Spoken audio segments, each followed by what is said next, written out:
Okay, so I've actually mentioned this book a few times in my other videos. It's the book that my brother gave me when we were talking about gender. So, the one where I wanted to pull that line from. Anyway, so it's Jacques Derrida?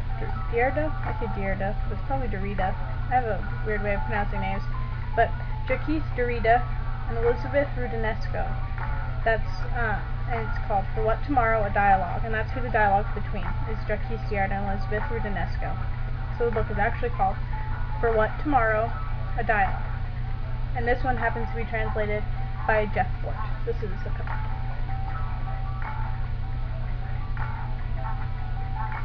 Okay, so that's the cover of the book, and I'm only in the very, very beginnings of it. I don't know if anyone else does this, but I always active read, especially books that are more academically inclined. This one is very heavily so in the philosophy department.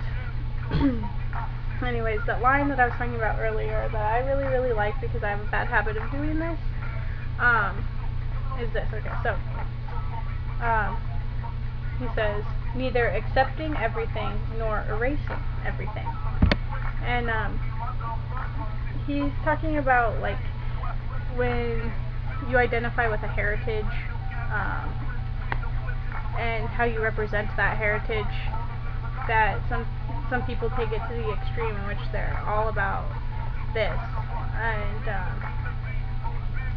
like let's just say American heritage means you only eat hot dogs and play football.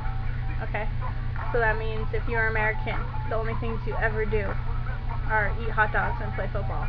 And there are people that take that to the extreme and that's all they ever do. Or you can deny your heritage, and in this example you would never eat hot dogs or play football. But that's not necessarily the best way to go about things, he's arguing, is you should neither accept everything or erase everything, meaning you can eat hot dogs and not play football and still recognize your American heritage, and you can play football and not eat hot dogs and still recognize your American heritage. That's a very, very basic example, but that's the essence of what he's trying to get across. And I have a very bad habit of being that way, an all or nothing type of person.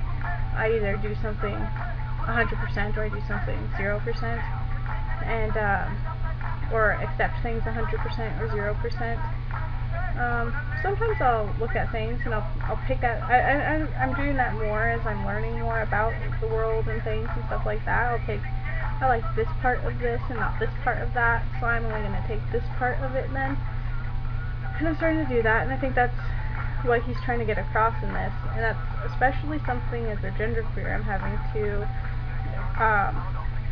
work with, is my own personality is to be all or nothing. So when I first started thinking about this whole genderqueer thing, I was like, well, am I just really just trans? Should I just go all the way and say I'm trans then? And I played with that idea for a while, but it didn't feel quite right. Just like saying I'm a lesbian doesn't feel quite right, you know? It does kind of represent who I'm attracted to, but it doesn't accurately describe who I am. So yeah. Well, anyways, I couldn't find the book earlier when I made the video, so I found the book. It was on my bed, like everything is always on my bed somewhere underneath the covers, and so I just wanted to share that with you.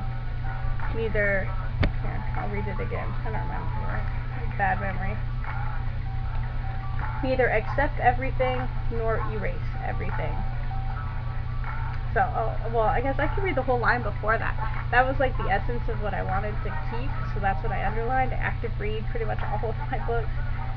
But the whole sentence is choosing one's heritage, neither accepting everything nor erasing everything.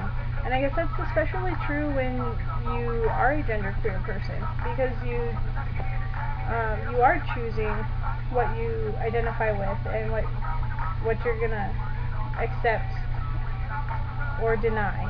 Like, I deny a lot of feminine traits or qualities, or I want to deny them, but I accept a lot of the masculine things.